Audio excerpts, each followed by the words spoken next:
बिस्मिल्लाहिर्रहमानिर्रहीम। अस्सलाम वालेकुम। कैसे हैं आप सब? उम्मीद करती हूँ सब खैरियत से होंगे।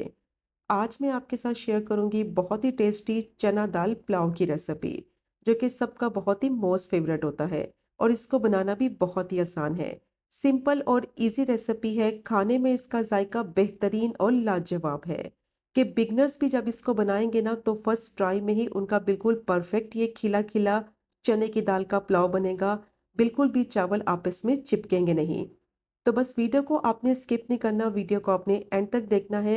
सारी टिप्स और ट्रिक्स मैं आपके साथ शेयर करूंगी कि ये टेस्टी खुशबूदार देगी स्टाइल चना दाल पुलाव को परफेक्ट मेजरमेंट के साथ कैसे बनाया जाता है, कि जब आप इसको ट्राई करेंगे ना तो आपका घर इसकी खुशबू से महक उठेगा और बार बार इस चना दाल पुलाव की फरमाइश होगी। तो बस वीडियो को स्किप मत करें, एंड तक देखें ताकि रेसिपी को आप आसानी से फॉलो कर सकें। तो चलें फिर शुरू करते हैं इसको बनाना। तो सबसे पहले मैंने पतीली ले ली है, इसमें डालेंगे आधा कप कुकिंग ऑयल और जैसे ही ऑयल गर्म हो जाएगा तो कुछ साबुत गरम मसाले डालेंगे, जिसमें 3 से 4 लौंग, एक दालचीनी का टुकड़ा, 1 टीस्पून साबुत जीरा, 3 से 4 सूखी लंबी लाल मिर्च, 10 से 12 साबुत काली मिर्च, एक बड़ी इलायची, 3 से 4 हरी इलायची और 2 तेजपात। क्रैकल हो जाने तक इन गरम मसालों को लो फ्लेम पे फ्राई करेंगे कि अच्छी सी इनमें से खुशबू आने लगे। जैसे ही गरम मसालों में से अच्छी सी खुशबू आने लगेगी तो इस पॉइंट पर इसमें स्लाइस में कटी हुई प्याज डाल देंगे। एक मीडियम साइज की प्याज ली है, प्याज को बिल्कुल बारीक स्लाइस कर लिया है। अब इसको इतना फ्राई करना है कि इसका कलर लाइट गोल्डन ब्राउन सा हो जाए और ज़्यादा हाई फ्लेम पे फ्राई नहीं करना, वरना ये बहुत जल्दी जल जाएगी, इसका कलर डार्क हो जाएगा, जिसकी वजह से पुलाव का कलर भी ख़राब हो जाएगा। तो कंटिन्यू स्टर करते हुए प्याज को मैंने 4 से 5 मिनट के लिए लो फ्लेम पे फ्राई कर लिया है। इसका कलर देखें लाइट गोल्डन ब्राउन सा हो गया है। बस इतना ही प्याज को फ्राई करेंगे। अब इसमें डालेंगे 4 बारीक चॉप की हुई हरी मिर्चें, या फिर इसकी जगह आप हरी मिर्च का पेस्ट भी यूज कर सकते हैं। 1 टेबल स्पून लहसुन अदरक का पेस्ट डालेंगे और अच्छी तरह से दोनों को फ्राई करेंगे 1 मिनट के लिए, ताकि अच्छी सी खुशबू आने लगे और लहसुन अदरक का कच्चापन खत्म हो जाए। तकरीबन 1 मिनट के लिए लहसुन अदरक को जरूर फ्राई किया करें, इससे एक तो स्मेल खत्म हो जाती है और बहुत ही अच्छा फ्लेवर भी आता है। अब जैसे ही लहसुन अदरक और हरी मिर्च को फ्राई कर लेंगे तो इस पॉइंट पर इसमें टमाटर डालेंगे। 2 मीडियम साइज के टमाटर को स्लाइसिस में काट लिया है। अब इसको भी इतना फ्राई करना है कि टमाटर सॉफ्ट हो जाए और जैसे ही टमाटर पकने लगेंगे ना इनका पानी निकलेगा, तो पानी इसका सारा खुश्क कर लेंगे। कंटिन्यू स्टर करते हुए इसको फ्राई करेंगे। टमाटर को स्लाइसिस में काटेंगे तो ये बहुत जल्दी सॉफ्ट हो जाएंगे। और कोशिश करें जो पुलाव बनाने के लिए टमाटर इस्तेमाल करें अच्छी तरह से पके हुए टमाटर हो, तो पुलाव में उनका टेस्ट बहुत ही मज़े का आएगा। अब टमाटर को मैंने 4 से 5 मिनट के लिए फ्राई कर लिया है, पानी भी खुश्क हो गया है और टमाटर थोड़े से सॉफ्ट भी हो गए हैं। अब इसमें डालेंगे आधा कप दही। दही डालने से पहले फ्लेम को बिल्कुल लो रखेंगे ताकि दही फटे नहीं और अच्छी तरह से मिक्स हो जाए। हल्का सा इसको मैंने मिक्स कर लिया है, फ्लेम को लो रखेंगे और साथ ही इसमें कुछ मसाले भी डाल देंगे।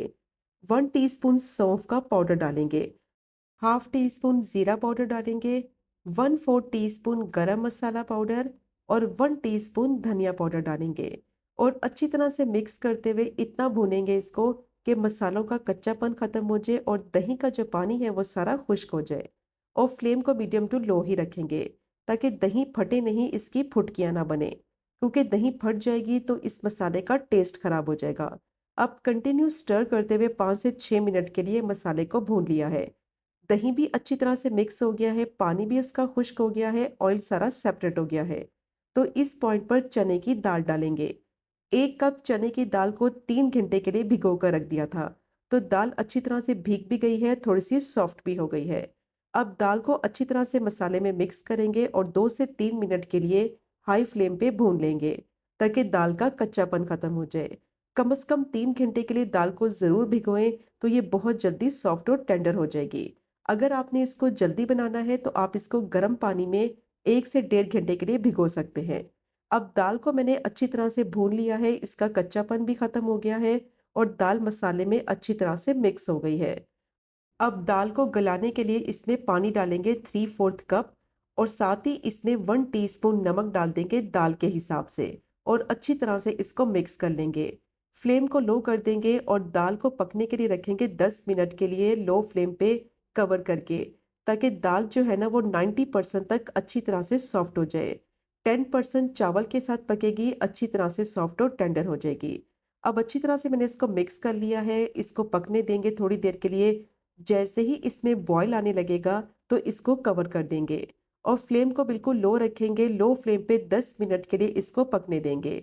तो दाल बहुत अच्छी तरह से 90% तक गल जाएगी। तो दाल को पकते हुए 10 मिनट हो गए थे, अब इसको चेक कर लेते हैं। ऑयल इसका कंप्लीटली सेपरेट हो गया है और जो पानी इसमें डाला था वो सारा खुश्क हो गया है। 90% तक दाल अच्छी तरह से सॉफ्ट हो गई है। 3 घंटे के लिए इसको भिगो कर रखा था तो ये बहुत जल्दी गल जाएगी। 10 से 12 मिनट लगेंगे, दाल बहुत अच्छी तरह से सॉफ्ट हो जाएगी। ज़्यादा इसको नहीं पकाना है, 10% जो है ना वो चावल के साथ पककर गल जाएगी। इस पॉइंट पर अगर आप दाल को ज़्यादा पका लेंगे तो बाद में जब चावल के साथ पकाएंगे ना तो ये मैश हो जाएगी। अब इसमें चावल के हिसाब से पानी डाल देंगे और वही कप आपने इस्तेमाल करना है पानी डालने के लिए जिससे आप चावल लेंगे। तो 3 कप भर के मैंने इसमें पानी ऐड कर दिया है। अब इसको अच्छी तरह से मिक्स कर लेंगे और साथ ही इसमें चावल डाल देंगे। 2 कप मैंने बासमती चावल लिए थे, उनको मैंने आधे घंटे के लिए भिगो कर रख दिया था। चावल को अच्छी तरह से धोकर फिर भिगोएं ताकि जितनी भी मिट्टी है ना सारी उनकी निकल जाए। और जब भी पुलाव बनाए तो बासमती चावल का इस्तेमाल करें, खुशबूदार पुलाव बनकर तैयार होगा। अब चावल मैंने इसमें डाल दिए हैं, अच्छी तरह से इसको मिक्स करेंगे और जैसे ही चावल डालेंगे तो फ्लेम को हाई कर देंगे।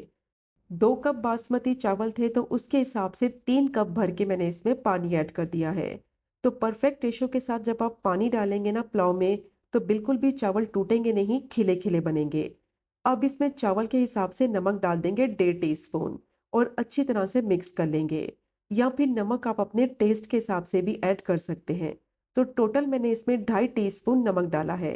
1 टीस्पून दाल में और 1.5 टीस्पून मैंने अभी चावल के हिसाब से ऐड किया है। अब अच्छी तरह से इसको मिक्स कर लिया है, कवर कर देंगे, फ्लेम को हाई कर देंगे। 5 मिनट के लिए कवर करके इसको पकने देंगे ताकि चावल पानी अच्छी तरह से सोख कर ले। तो 5 मिनट के लिए चावल को मैंने हाई फ्लेम पे पका लिया है। पानी तकरीबन सारा खुश्क हो गया है, सिर्फ 1/4 कप पानी अभी इसमें बाकी है। हल्के हाथों से चम्मच चलाएंगे, ज़्यादा इसमें चम्मच नहीं लगाना है वरना चावल इस पॉइंट पर टूटने लगेंगे। अब इसमें डालेंगे 1 टेबल स्पून लेमन जूस। इससे एक तो फ्लेवर बहुत अच्छा आएगा और चावल खिले खिले बनेंगे। बारीक चॉप किए हुए धनिया के पत्ते डाल देंगे, इससे टेस्ट बहुत ही मज़े का आएगा। 2 से 3 हरी मिर्चें डालेंगे और तली हुई प्याज डालेंगे 2 से 3 टेबल स्पून। अब फ्लेम को बिल्कुल लो कर देंगे, दम वाली फ्लेम पे इसको कवर करके 10 मिनट के लिए पकने देंगे ताकि सब चीज़ें अच्छी तरह से वेल कंबाइन हो जाए और जो पानी है इसमें सारा खुश्क हो जाए और खिला खिला चने की दाल का पुलाव बनकर तैयार हो जाए। तो 10 मिनट के बाद अब चूल्हे को बंद करेंगे और इसको चेक करते हैं। बहुत ही मज़ेदार, खुशबूदार, खिला खिला चने की दाल का पुलाव तैयार हो गया है और इस पुलाव की खुशबू से मेरा किचन महक रहा है। आप भी ज़रूर ट्राई कीजिएगा ये टेस्टी चना दाल पुलाव की रेसिपी को, कि आपकी फैमिली का ये पुलाव बहुत ही मोस्ट फेवरेट बन जाएगा। तो ये चेक करें इसकी फाइनल लुक, कितना परफेक्ट खिला खिला ये पुलाव बना है। तो जो टिप्स और ट्रिक्स मैंने आपके साथ शेयर की हैं उनको आपने फॉलो करना है। तो बिगनर्स भी जब इसको बनाएंगे ना तो बिल्कुल परफेक्ट उनका खिला खिला चने की दाल का पुलाव बनकर तैयार होगा। तो इसको आप सर्व करें टमाटर की चटनी के साथ, जो कि मेरी फैमिली की बहुत ही मोस्ट फेवरेट है। मस्ट ट्राई कीजिएगा मेरी रिकमेंडेशन पे ये टेस्टी चना दाल पुलाव की रेसिपी को। अगर आपको आज की वीडियो पसंद आए, आज की रेसिपी पसंद आए, चैनल को ज़रूर सब्सक्राइब करें, वीडियो को लाइक करें, शेयर करें। इंशाल्लाह मिलेंगे अगले कुकिंग व्लॉग में फिर एक नए रेसिपी के साथ। तब तक मुझे अपनी ख़ास दुआ में याद रखें। अल्लाह हाफिज़।